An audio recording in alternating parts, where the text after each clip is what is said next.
part of me was hoping it didn't cut you off there and be like, we will never know now. It's gone now. Welcome to another. I can't say it again. Yeah, welcome back to another episode of Gaming Podcast, episode 105. Steve Simulator 2. What's going on? Are you cleaning some stuff? What's happening here? Oh, buddy, I'm in the thick of it right now. Power Wash Simulator 2. Man, Muckingham is just a dirty little place. Muckingham. Damn. Okay. And yeah, someone's gotta roll up their sleeves, do all the dirty work. And I was saying before the show, I've been putting an obscene amount of time into this game, and I've been loving every minute of it. This is just crazy. A zen game. It's bringing my stress levels down. I've just been vibing out for a couple hours every night, and good time. Power wash it away. Like, I kind of wish the game had crossplay. It surprisly doesn't. It doesn't? It doesn't have crossplay. Yeah, no crossplay. Not yet, but a great multiplayer suite. It'd be get 4 friends, wash away. Wash away. Who doesn't do that?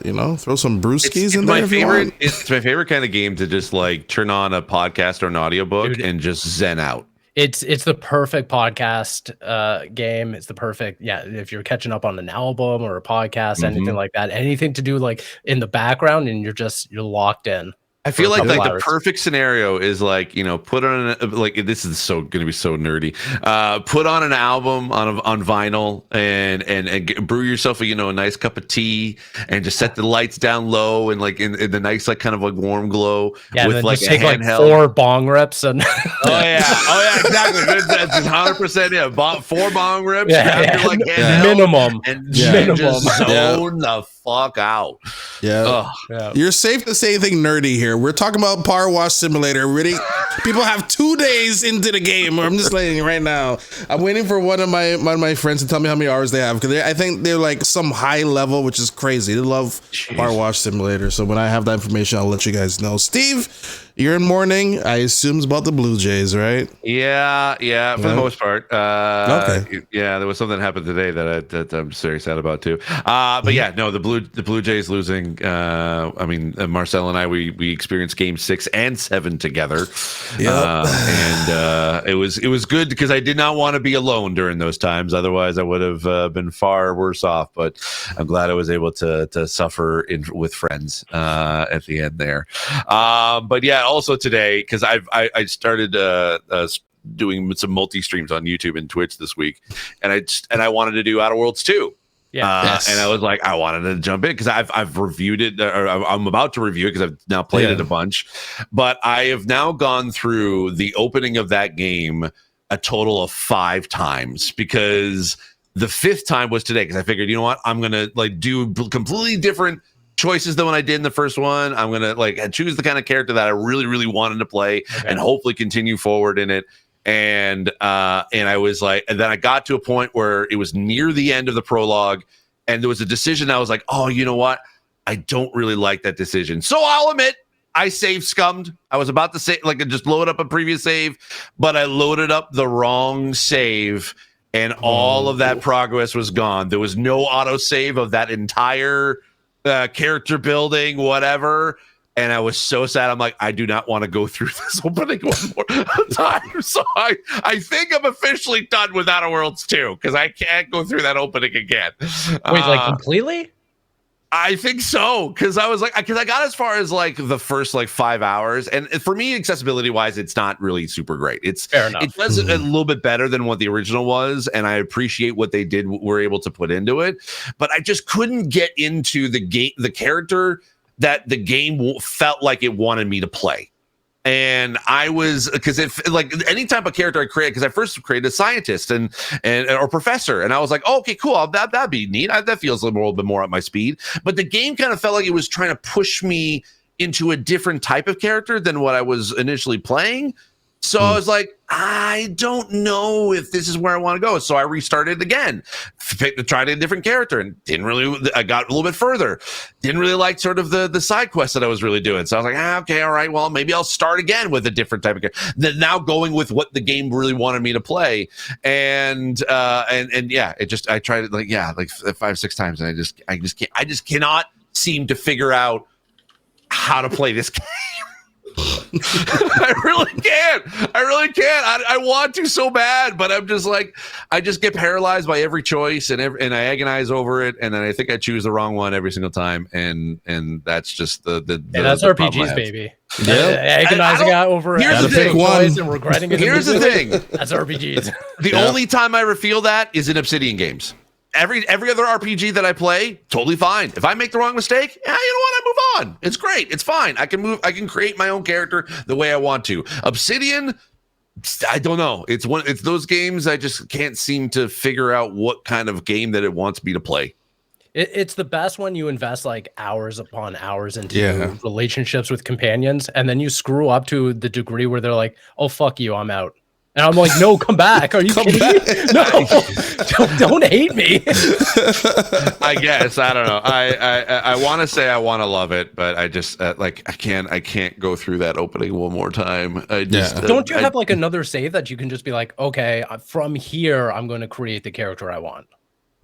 I thought I did this morning when I started streaming. I was like, okay, I think I finally got it. I chose Roustabout. I chose basically I had where I chose playing dumb. I also was witty. I was also was lucky, and I figured that would be that felt like it was the most fun for me to play. And then that's the one that basically that didn't save, and yeah, that's how I left it. So. I may go back. Just take a little break from it, and then come back to it. Yeah, maybe take a little break, walk away from it a little bit. I want to play Dispatch. That's the next one on my list. I'm hearing good things about it. I'm hearing this is like a new episode that comes out or something. I didn't realize every episode. It's like classic Telltale. Yeah, so I think they've said that they've got 2 more episodes that come out next week. I think it's like an 8 episode. So people are already asking for a season 2, so it must be doing really good. I think they just hit like 1 million sales. Actually, they just announced. They did. So congrats to them. Because I feel like when Telltale closed down the first time, well, that kind of left in my heart at least like an empty space that no one's been able to fill in years. Yeah. So I'm glad that, like, that team's back in a ad hoc wireframe, but there was also came pretty close. Donut, I would say Donut was kind of pretty close. I think there was some other Telltale devs that went off and made Star Trek Resurgence, which was a Telltale-like Star Trek game. That one was okay, but it didn't have that kind of emotion filled sort of like decisions that you would have in a Telltale game. Like I still very fondly remember that first sort of episode of Walking Dead very, very fondly, because I'm like, oh man, that hits you hard. But beyond that, so I want to try Dispatch. I want to jump into it. There you go. So that might be my next one. Sammy, what's going on with you?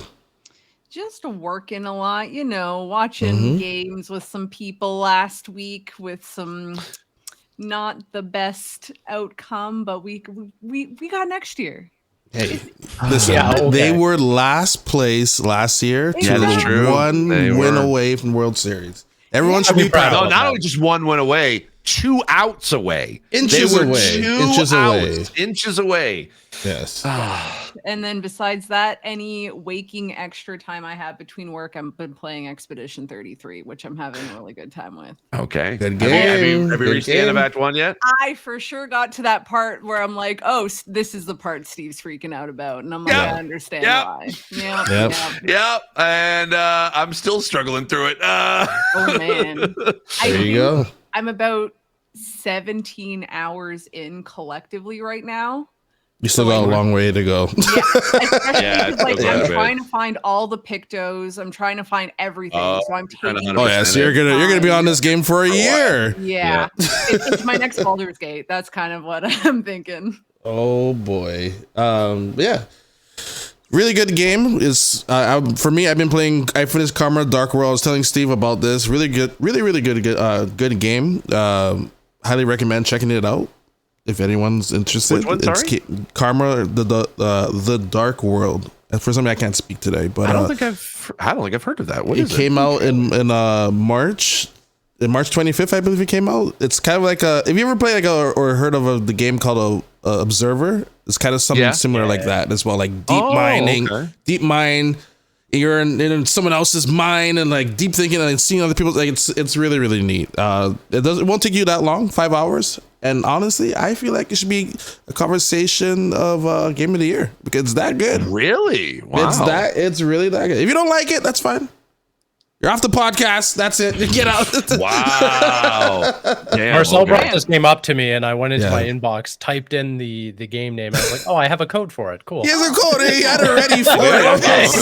Let me take a look. I mean, sounds like it's definitely in like the Alan Wake kind of field. So yeah, no, honestly, for you, Steve. Honestly, this Saturday I'm gonna be taking a swing at Dead Take, the one with Ben Starr. And Newborn. Oh, that one. Yeah. I'm trying to finish my backlog here. So, because, a certain game right here called, before we dive into more Nintendo news, I don't know if anyone saw this yet. No, No. What? New trailer dropped. It was choppy for you guys. I'm sorry. It'd be better for the people later on, but. No, it's fine. It's fine. Now, opinion. Suits. Do you guys like the mouse function when fighting? To be honest, it wasn't that bad. Both times I played it at the experience and then at the recent holiday event that they had, I didn't mind it. I felt that it was actually really smooth. Will I play it this way? I'm Probably hoping to not. use my own mouse though, if that's possible. Oh, maybe.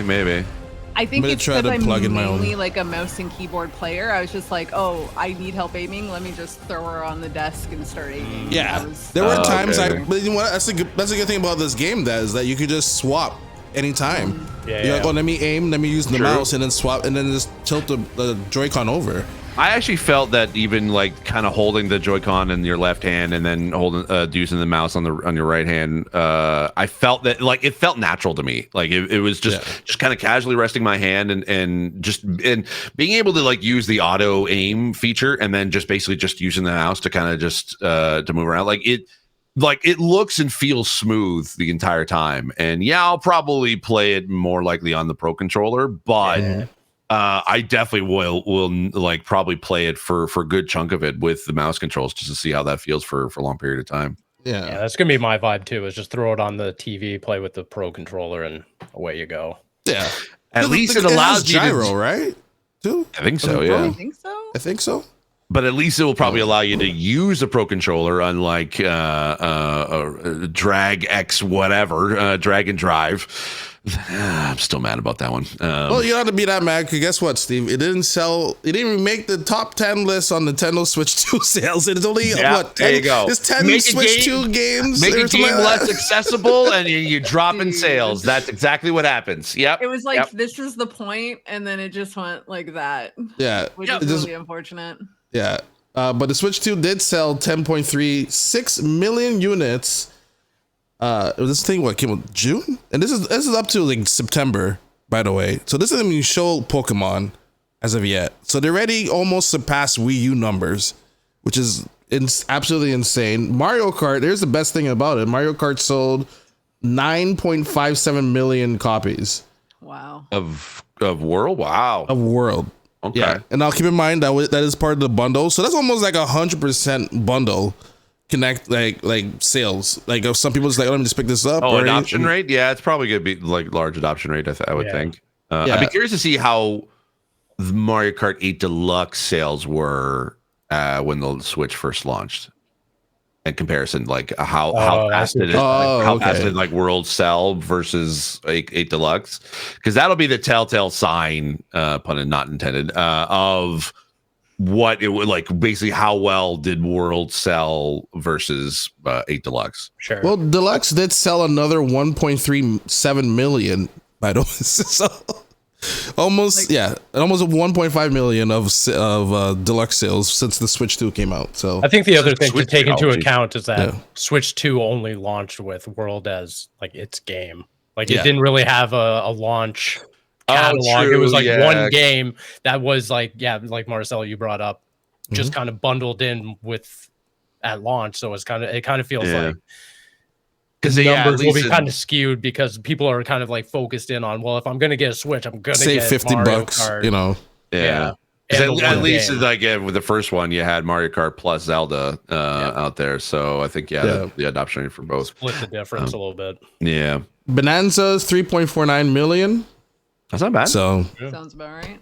Sounds about right. Really good right there. And like, keep in mind, once again, this is without Pokemon. So if anyone was questioning Nintendo not going to be able to sell any more Switch 2s, they already are the fastest, even past PS5. Yeah. The original Switch 1 as well. What was it? They crossed the 10 million sales mark of units sold or whatever? For Switch 2, yeah. Yeah, Switch 2, yeah. So, even with World, that basically almost is, literally almost 100% adoption rate. So, yeah. That's pretty good.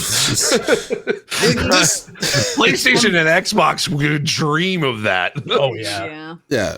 Especially Xbox. Like, give them like 1 million or something. Like sell them something. But like, not only that, on top of that, with the price as well. Like, we're talking about it was 400 in the States, but 800 up here. They're making some good bank. I'm just letting you know right now. They ain't broke. It just kind of goes to show that all the people who were, calling for a price reduction and complaining about it's like you live in such a bubble being online and on Twitter and YouTube comments and everything. It's like the attack, like the fervor for new Mario game or new Nintendo games and the new Mario Kart and everything is like that like there's not a price to it. Nintendo could just increase the price and people will go flock towards it. Yep. People probably just didn't even know what was going on and just saw the new Switch 2 in stores and was just like, oh yeah, okay. Oh, it's that price? Oh, well, that's a bummer. That's pretty expensive. Okay, well, I'll still buy it. Exactly. We'll just buy one this time. Yeah, probably means that they didn't buy another game on top of it. Basically. Like they're like, oh, okay, maybe I won't buy, X on Xbox or PlayStation or something like that. But Nintendo and Nintendo games become the priority in that case. Well, what was number 2? Is it still Cyberpunk? I don't It only talks about first party. It only talks about first party. Oh, okay. Because I'd imagine, Cyberpunk 2, it was the second top selling game when it launched. So I could only imagine that was probably the a big boost for them too. So, I could just only imagine just I would probably think that maybe about 3 to 4 million of those units are of us in the bubble, and then the rest are just probably just people that's not into the integrated into the news cycle as we are. Sure. Yeah, is this really impressive? And like the fact that this is without Pokemon, I can't imagine how much the sales are going to be now with Pokemon as officially out. The Pokemon bundle is also out on top of that, and you can guarantee they're going to be doing a bunch of different sales and ads for the holidays coming up with Black Friday coming up soon. Really soon. I think it was when I was talking to one of the Nintendo folks at the holiday party, they were saying that the reason why they wanted to start advertising it now is because not everyone's going to be like a last minute decision buying a Switch 2 for Christmas or for Thanksgiving or what have you. Right last minute, it's going to be okay, it's going to be at this point you're looking to buy a Switch 2. So not only that, on top of that, availability, I don't know the last time you were in a store, but I've seen Switches of you're like, oh, I could go pick one up right now. Well, the problem, which is not a bad thing, not to say oh, they're not selling. No, it's just that they have stock ready, on which unfortunate, yes, during PlayStation and Xbox time, it was a pandemic and they didn't have that option. There was just very, very scarce and low supplies everywhere. I think Nintendo was very smart to get ahead of, the tariffs and, obviously the demand of the Switch 2 and everything, and to have production well on its way before all of this stuff happened. So there has not been a point where I've gone into an EB or a Best Buy or a Walmart and not seen a Switch 2 on the shelves. I've never seen a sellout. I remember it even at launch. I was in the lineup on launch day at EB Games downtown Toronto at Yonge and Dundas, which was probably a stupid idea to do, but I was like, you know what? I was nearby and I wanted to get some accessories. They were still selling Switches for people in line beyond just the people who are pre-ordering it. So good on Nintendo I really do think that was why they delayed it for so long, was so they could be able to make sure they can get units Enough into North units. America so that they can be able to sell it. And as far as I understand, I don't think that they fully had sold out, because I think there was probably several stores that still had some in stock even on launch day. So and that's not a sign of being like, oh, the Nintendo Switch 2 didn't sell as good because it didn't sell out. It's because no, they put in a lot of units, so it was available to as many people as they possibly could. And 10 million units later, we're not even 5-6 months removed from the launch, and that's pretty good.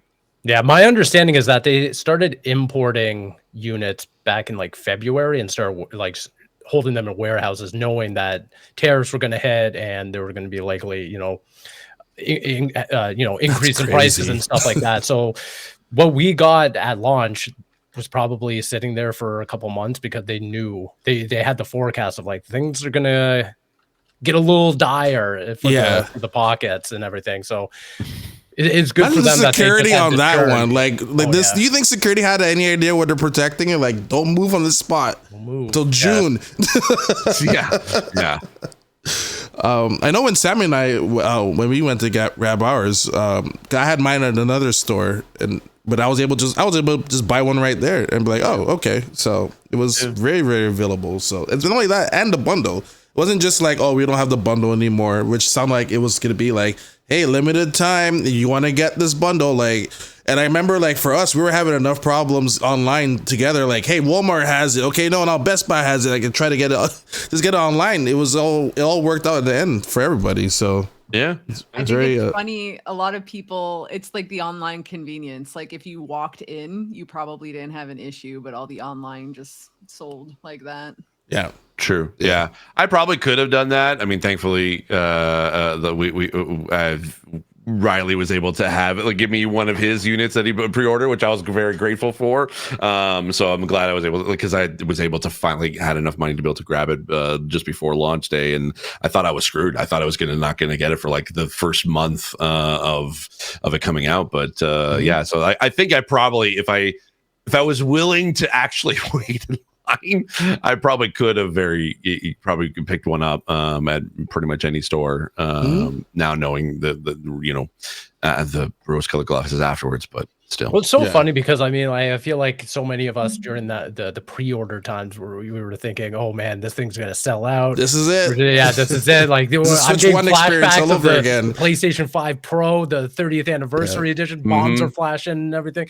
I was like, man, I have to wait. I have to get up or extra early. I can't even remember when the pre-order time was. I think it was like midnight or something, one of the nights. And yeah, and lo and behold, it didn't matter. I put myself through hell and undue stress just to get this thing. And I pre-ordered mine 30 minutes for where I live just because I'm like, you have one? I'm there. I'm trying down.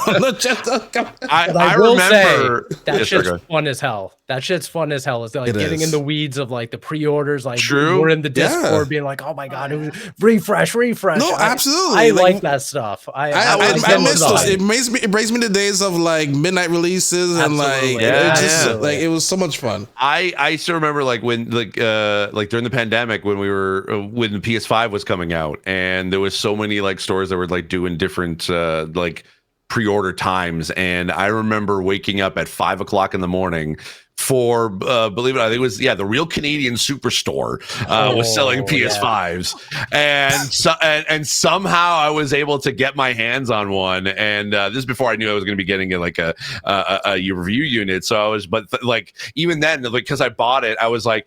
I just immediately I went to one of my friends who was trying to be able to get it on during those like rushes to like pre-orders, and I was like, no, I just take it for like what I paid for it, and it's yours, and it was great. I do like I've never experienced fully a midnight like release because I never was I never was in the video games into that point when they were really big. So and then when I finally got into the video game industry, it was the pandemic, and so I still never had that midnight release sort of deal. But it was still fun. I'll probably do it again.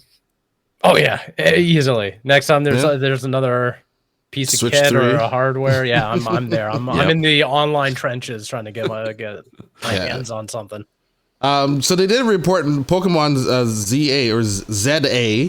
has sold 5.8 million copies in a week. So, so I can imagine the bundle, if that's even including the bundle with the Switch. They just said that game alone has sold 5.8 million copies in a week. So I guess we'll find out next year when Nintendo's be like, yeah, we sold 20 million. Oh, sorry guys. Didn't they change? The part of this news was that didn't they change like their projections for yearly projections for sales? It was like is it a 15 to 18 million that they were hoping to that they think they might sell? 19 million units is the new is at the end of March. Yeah, 19 million. That's cool.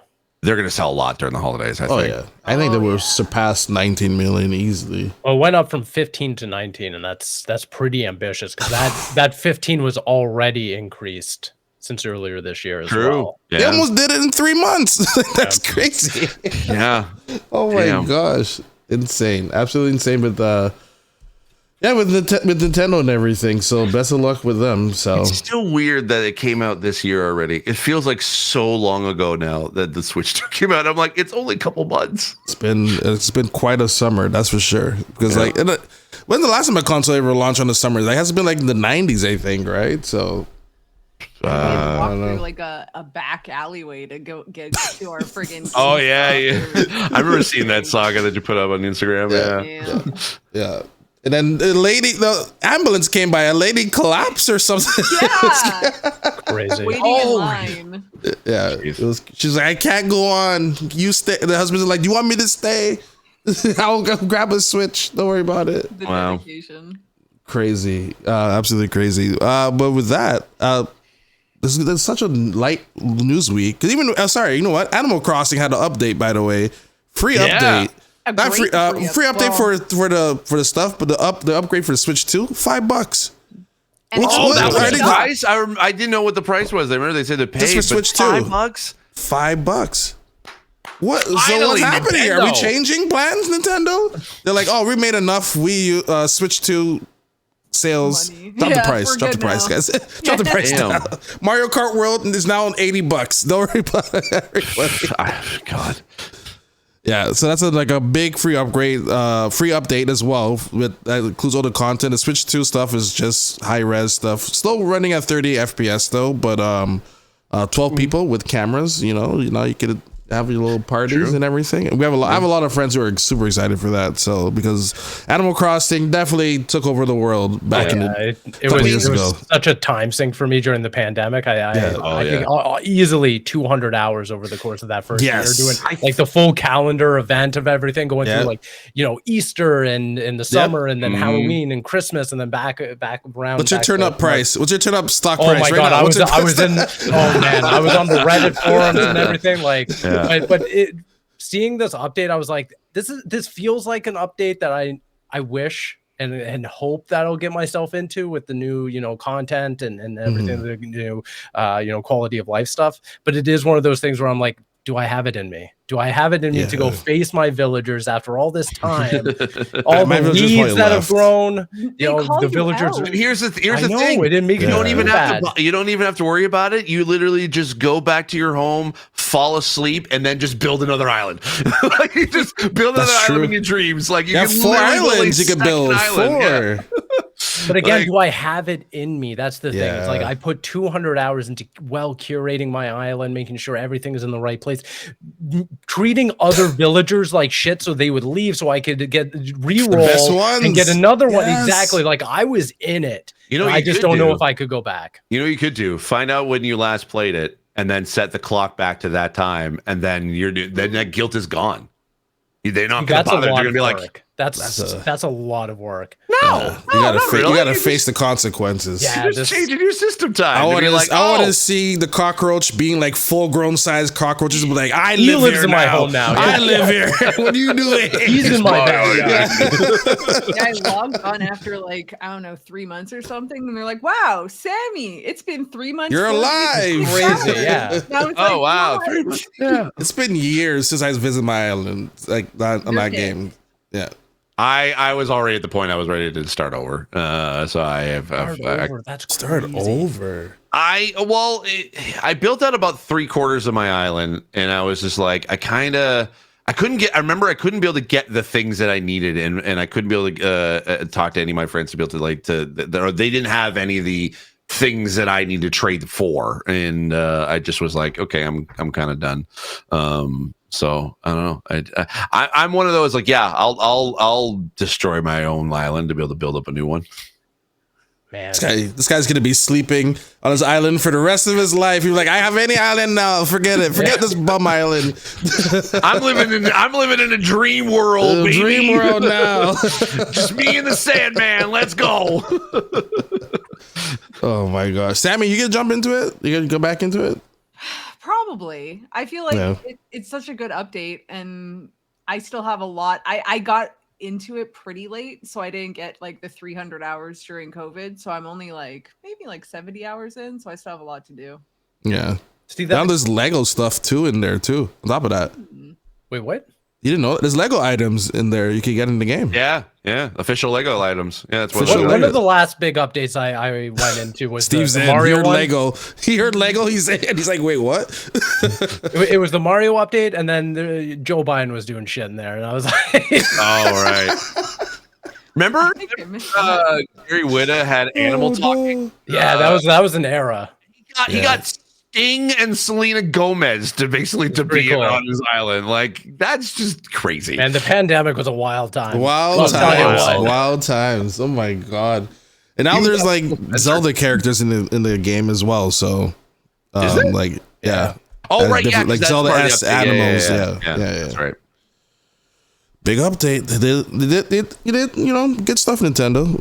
I wonder how long they were sitting on that though. Like, how they like to sit on their content. Like, I'm sure there's like 4 Mario games made that like, people just like, when are you gonna release this game? I made this game 8 years ago. Like, that's why they all run at 720. Is because these games are from like the 360 era.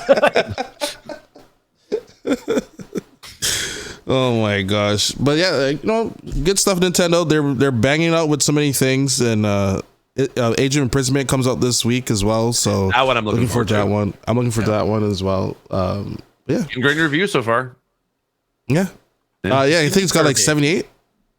Last I checked, I think. I don't know what it's at now. I'll take a look. Would you say Simulator? I was just saying, just give me Kirby. I'm not a Muso player, so okay. This doesn't really do all that much to me. I had fun playing it at the holiday party.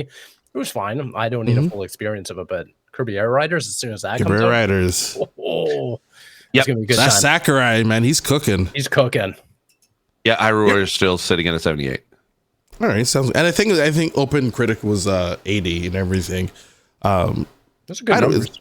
Talk about Sakurai. When Subspace what's it called? Subspace Emissary or something like that? The one in Smash Brothers? Yeah. That thing, that was way before Avengers. This guy was like ahead of his time.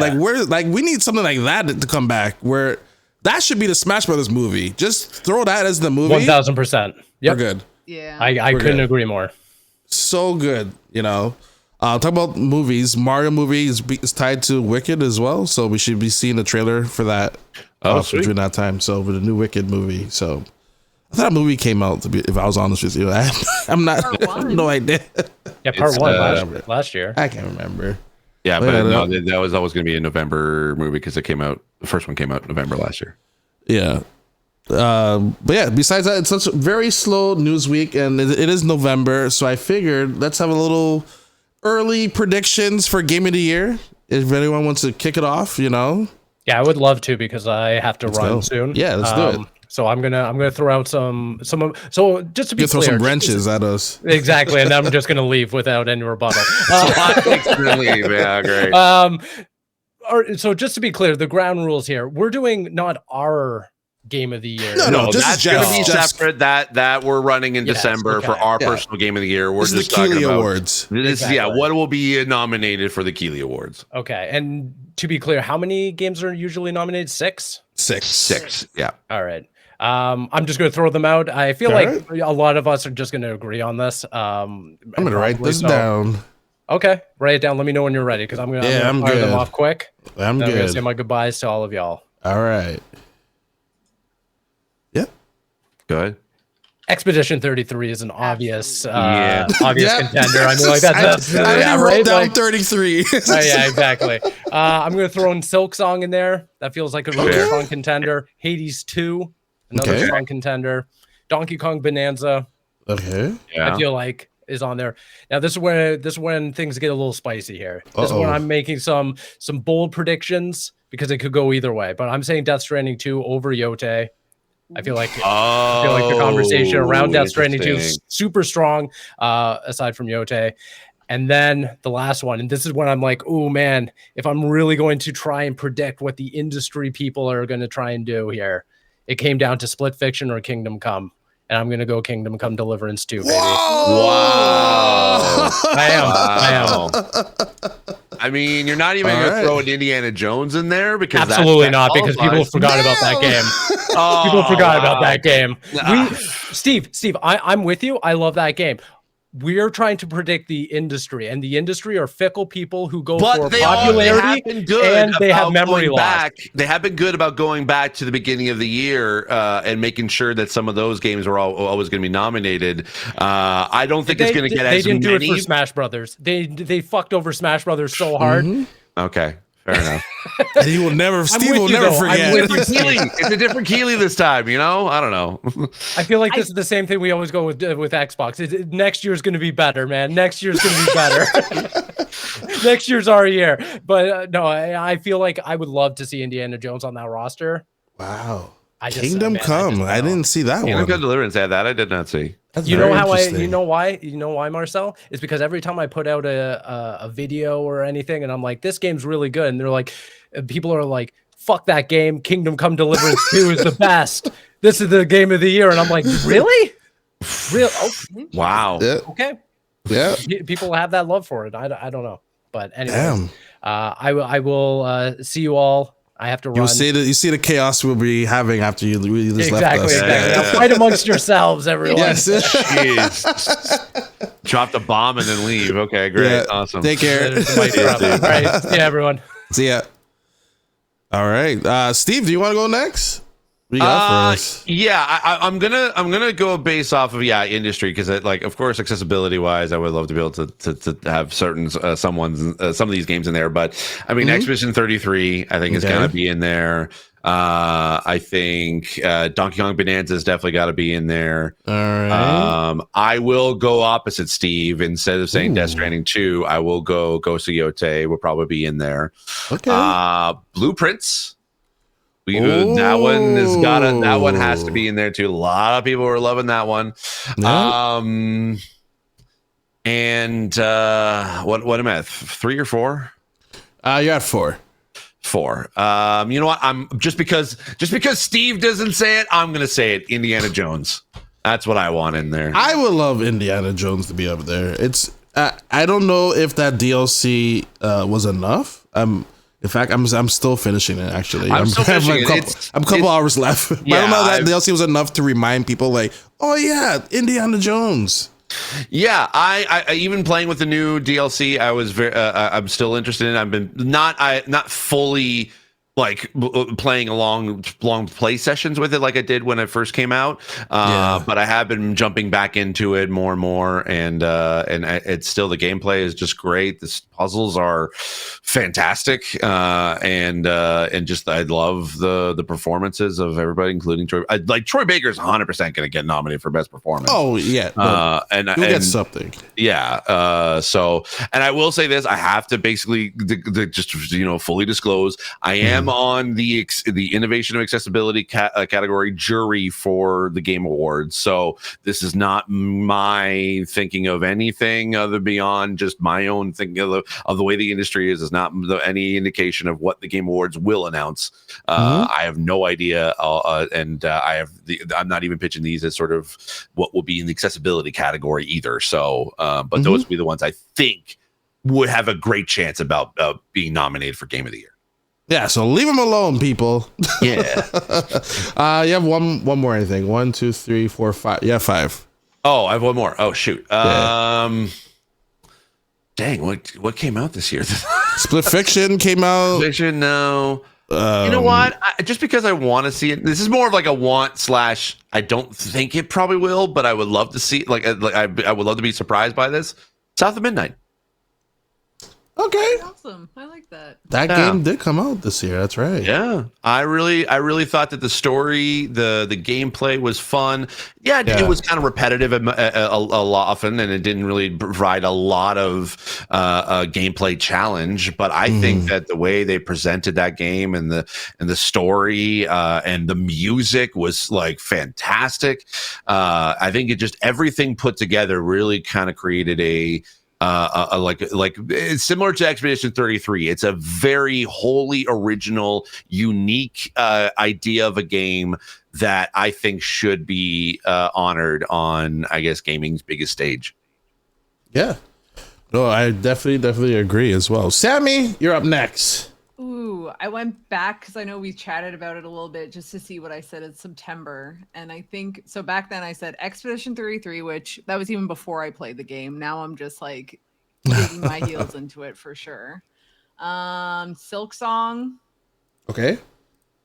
I think Split Fiction will be there because like It Takes Two won. So I feel, and I kind of liked Split Fiction better. So I'm hoping that will make its way in there. Yeah. I put Split Song. Split Song. Man, that would be a different game altogether. Jeez. That's the DLC. Yeah. I think Donkey Kong will probably make its way in there. Yeah. By the way, there's no rule of like, okay, a game has to come from like a game. You have to have one PlayStation game, one Xbox game. There's no rule for that, right? Okay, I can't remember. Okay.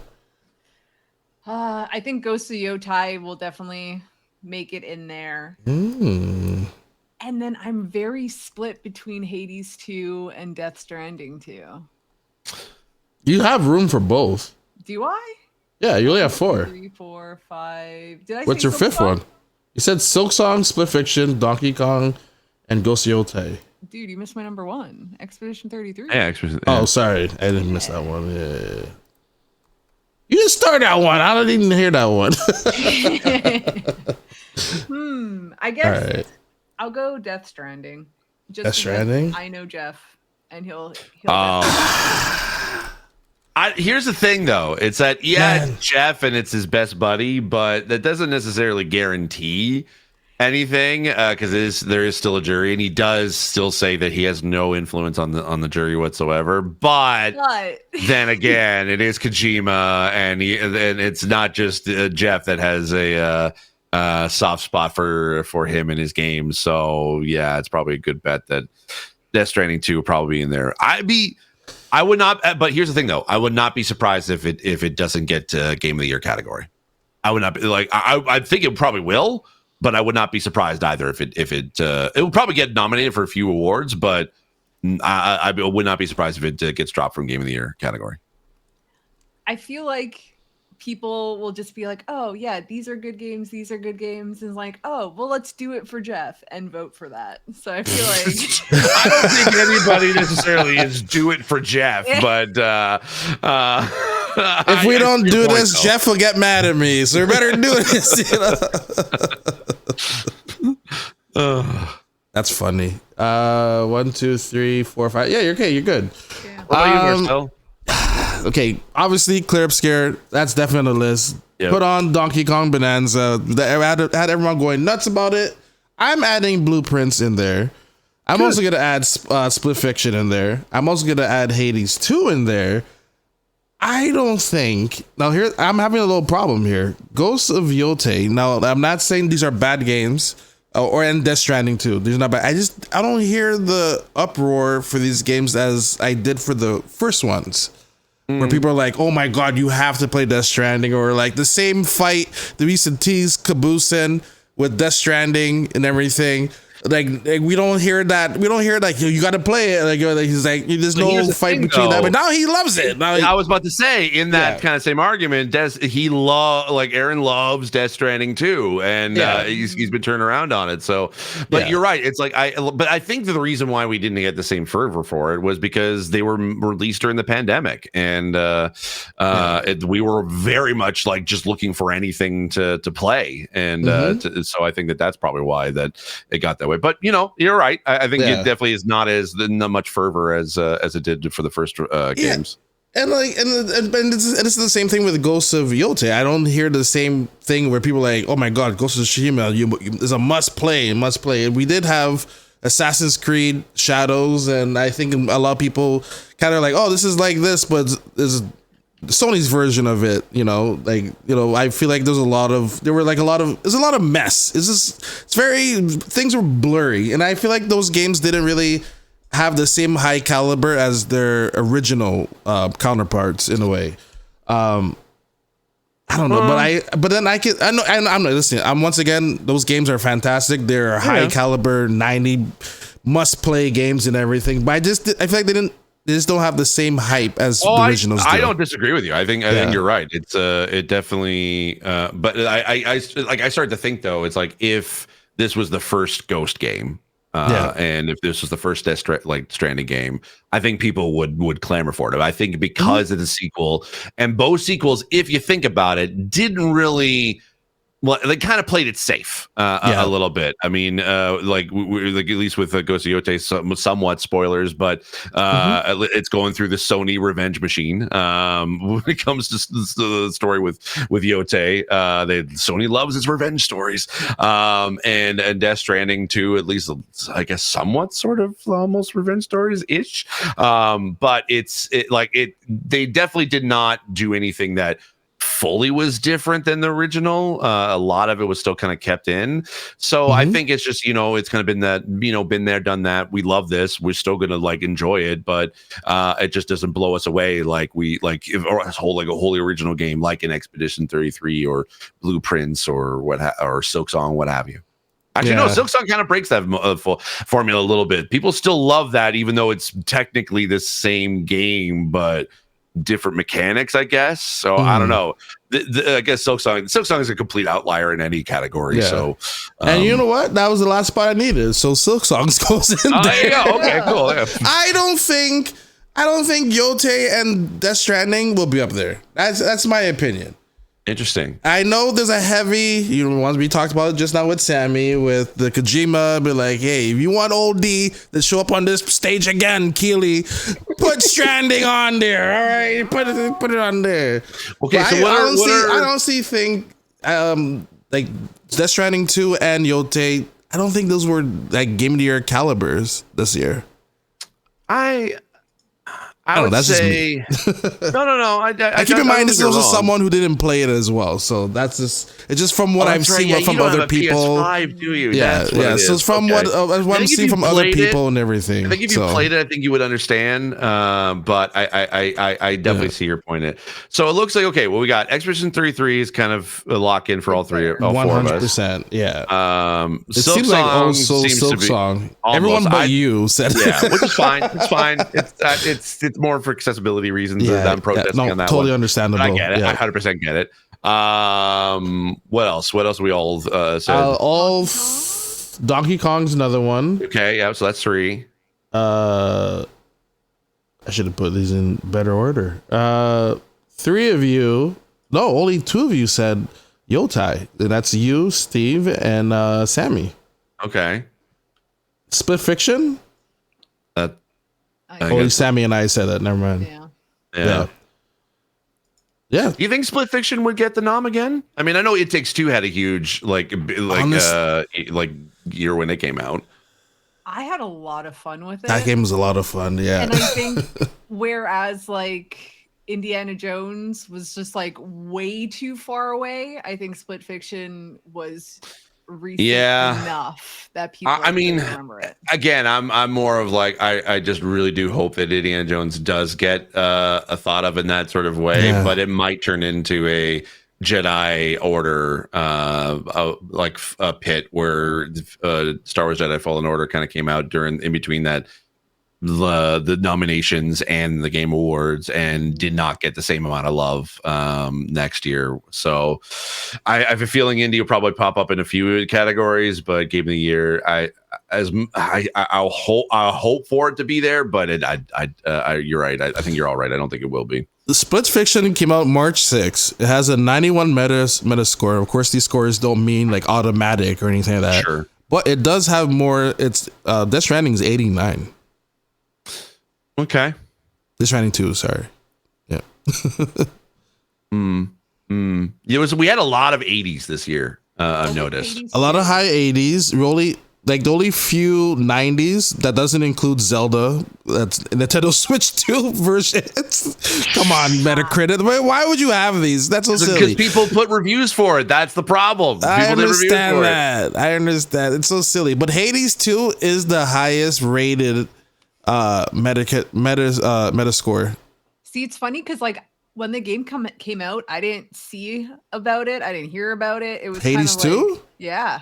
Oh, it's you know what it is? It's because people on PC have been playing it for a while, the beta version. Gotcha. So yeah, but keep in mind this is like a Switch. This is a console exclusive for time being. I'm even looking at OpenCritic, and it's Hades 2 sitting at 94. The only the games that beat it are the Seance of Blake Manor, which kind of popped up out of nowhere like just a couple of days ago, and a lot of people have been really loving it.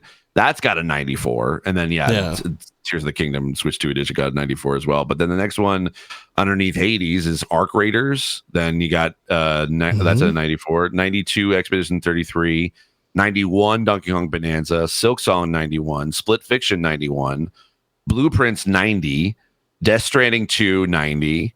Oh, we forgot Monster Hunter Wilds. I'm going to tell you right now. Probably not Game of the Year. Kingdom Come Deliverance 2 is an 89. We've mentioned that, or Steve mentioned that. Yeah. I'm trying to see what else we've got in there. Monster Hunter Wilds had enough problems with it not being well optimized. I'm actually surprised it's high up there in 89. Ghost of Yote has an 87. It's number 33 on the top games of 2025 on OpenCritic. That's the next one down, and then come on, give some Trials in the Sky first chapter. I know JRPGs will not make it, but come on, that's a 90. Oh, you know what's the game? What's the game we did forget that none of us put on there? Doom: The Dark Ages. It's not. I forgot it came out. It's not. Okay. Has an 86. It's a good game. I forgot it came out. Silent Hill F has an 86. Combat's too frustrating in that game. Yeah, no, fair. No, that's fair. That's fair. And that's I'm trying to look for any of the ones we've mentioned on here. Keep driving. Let's go. Oh, Deltarune. Where's both your Deltarune, Sammy? Listen, again, great game, but there are some monsters this year. If you know, you're not wrong. Yeah, I'm trying to see Outer Worlds 2 83, but that's definitely not gonna. That's not good. Yeah, not for a lot of people highly regarded game of the year. You know? Yeah. Even Avowed came out this year. Avowed, yeah. Do you think? Okay, so out of the Obsidian games that released this year, because you got Avowed, Grounded 2, and Outer Worlds 2. Do you think any of them are going to be nominated? I don't know. I would say Outer Worlds. Game of the Year. We'll just say in general for the Game Awards. Yeah. I would say Outer Worlds 2 would, for like maybe storytelling. Okay.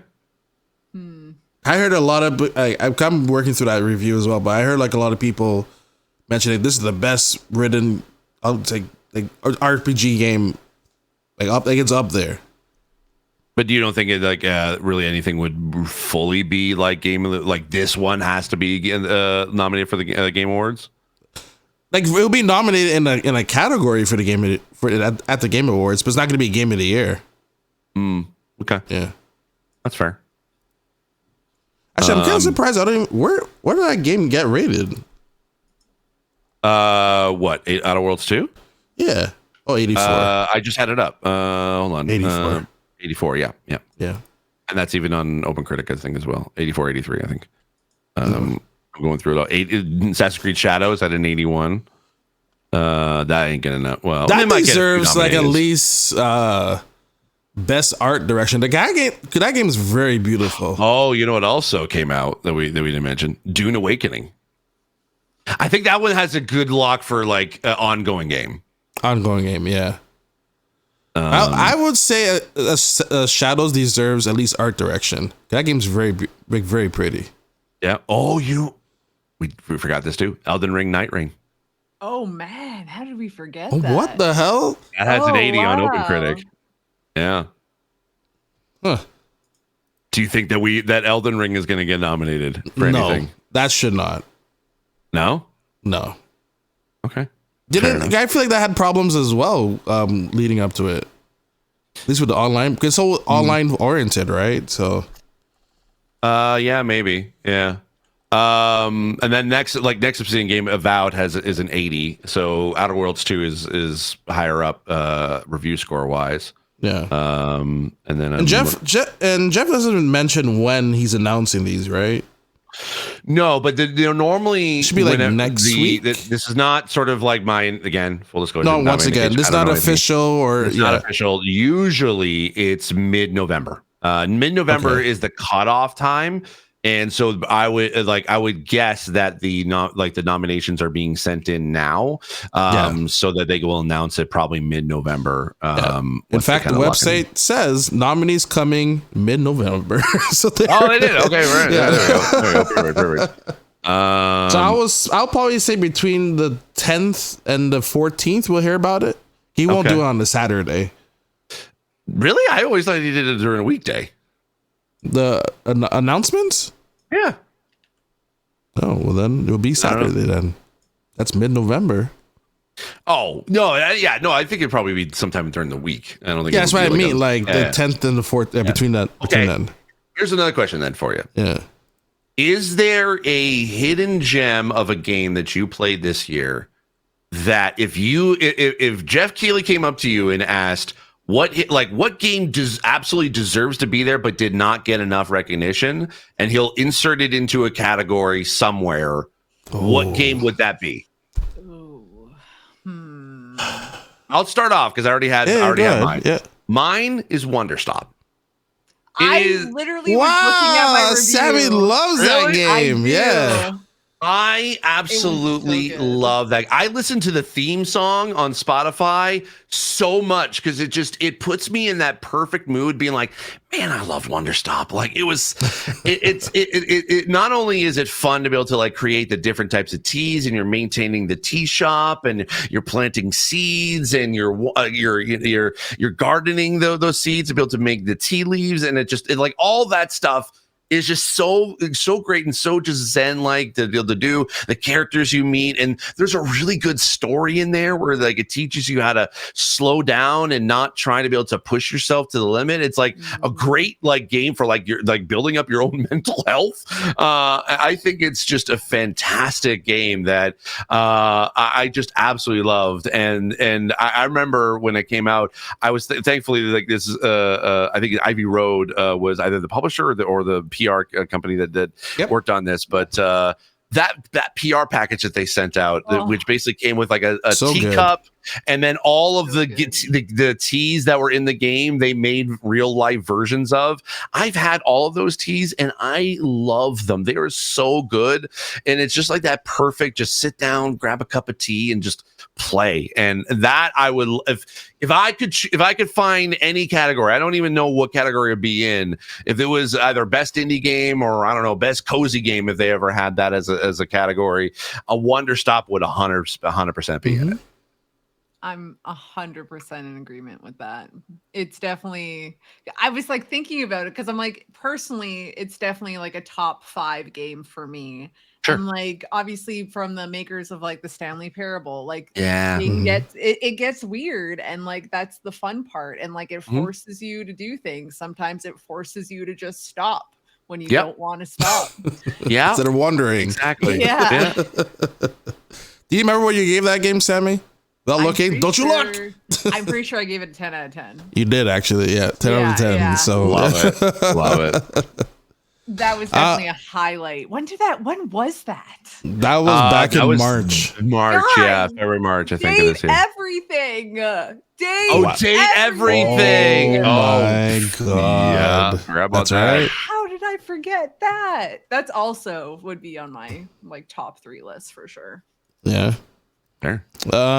Honestly, for me, recently with that game I just played, Karma, Dark World, that was a really fantastic storytelling game, and I feel like a lot of people just missed the game. Funny enough, it came out in March, and I feel like maybe March was like a good month for games, because like Split Fiction came out, Karma came out, Wonder Stop came out, but that one is really, really good. I can't stress enough for everyone to at least dive into that game. It's only 5 hours, and I feel like it's really good story-based game. It does have some scary elements to it, but it also like pulls at the heartstrings as well, and especially if you're dealing with people who might be losing memory as well. It also tackles that at the top of that, so it's a really, really good game to dive into. So Jeff, put it in somewhere. Have a Canadian vote category.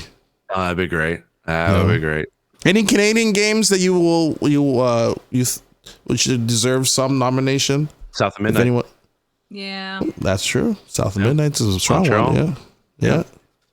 I'm trying to think what else. I mean, what did come out this year from Canada, other than the Ubisofts? You know what? Revenge of the Savage Planet, which is another Montreal-based studio. They made Journey to the Savage Planet. That game just improved on top of it, and then not only that, the co-op mode was a lot better, and the game just ran a lot. The game is 10 times funnier than the first one, and the first one is hilarious. So they also deserve some recognition as well. I think the Raccoon Planet or Raccoon Studio, I think, as well. But that game was another good one. So that game got a 9 from me, actually. So okay, recommend that one as well. And that one's crossplay as well. So. Oh, very cool. Very cool. Yeah.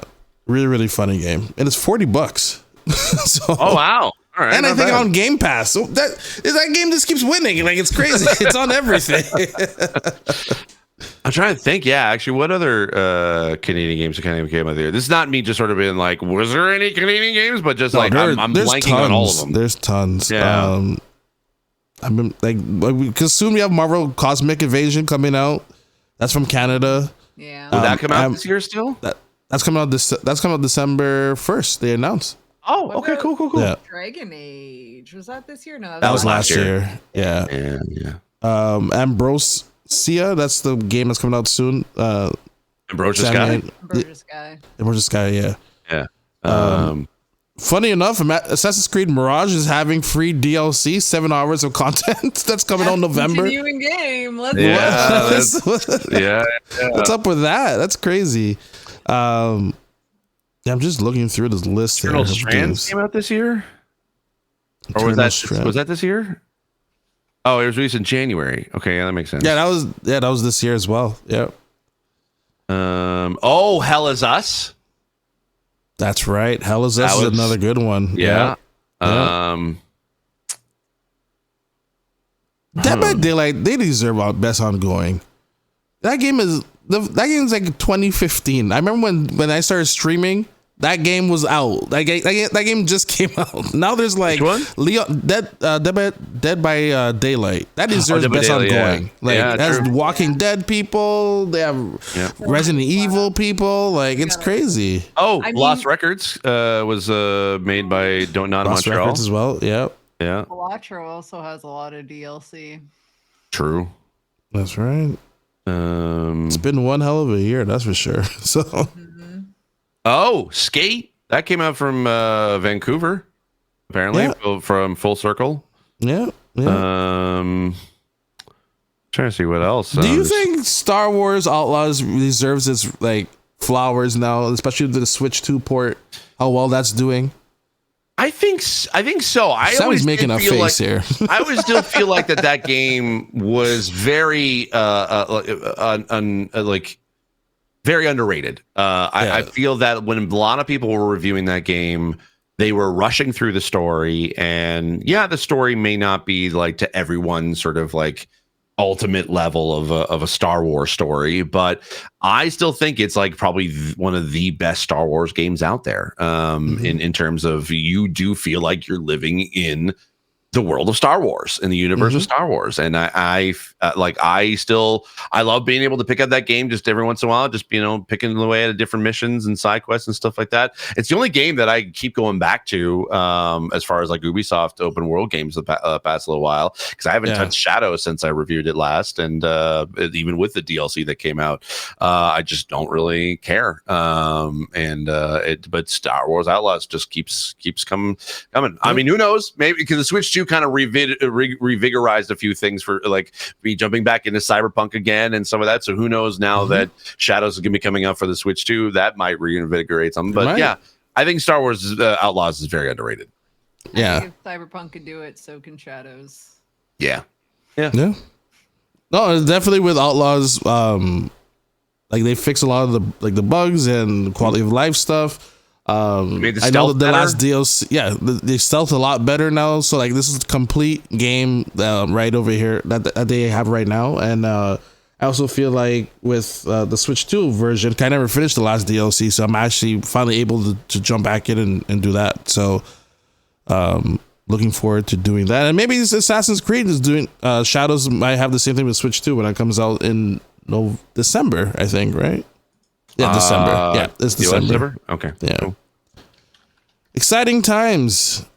So we'll see. We'll see if we're right. I wrote down our predictions here. We'll see how close we were with the Keeley Awards. I don't think I'm going to be close, but only just because I had some my own personal ones in there. But yeah, we'll see. I just didn't put Kojima thing. I'm like, it won't happen, but I'm sure. I'm just gonna do it for the hell of it, for that 1% chance. You never know. Yeah. So, with that being said, Steve, what's going on for you for the rest of the week? The rest of the week, I'm going to try to, I'm going to be doing some multi-streams. I started doing that. So I'll be streaming on Thursday, both on Twitch and YouTube. I may jump back into Outer Worlds 2, or I may just decide to jump into a different game, maybe Dispatch. I don't know. And then, basically just trying to be able to create some videos, some streams as well. So basically just follow me, Steve Saylor, pretty much everywhere. Sounds good. Sammy, what's going on? So I'm going to be attempting to finish Expedition 33, but if it's anything like Baldur's Gate, I'll be saying that for the next couple of months. Definitely also jumping into Dispatch because I really want to review that. So I'm excited. It's all yours. Go nuts. Add it to the list. I think you already did. It's on the list. You're already out of there. You're just like, no, I already got. She tried to swipe clear obscure for me. I was like, I'm already ahead of you. What are you doing?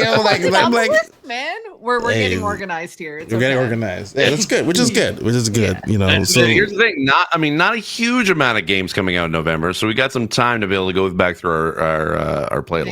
I'm glad you're saying that because that's what I've been doing for the month of November. I'm challenging myself to finish 10 games for my backlog. So I already finished 2. And then I have 8 more left. I'm keeping clear obscure for last because I know that will take me the longest. So I'm like, let me just get rid of, some games that are like maybe like 5 hours to 7 hours long and then like, all right, if I hit like November 15th and I'm like, okay, clear obscure time, I at least have 15 days to finish that game. So that game's a long game. And goddamn, the music is so good. Last night, my Spotify randomly played the water level one. I was like, where have you been in my life? This game's so good. I'm so good. Buying the vinyl set. Like, do it. It's so cool. Yeah. You have a vinyl player? A record player? Oh, okay. Nice. All right. Okay. But yeah, with that being said, we'll see you all here next week. Take care, everyone. Bye.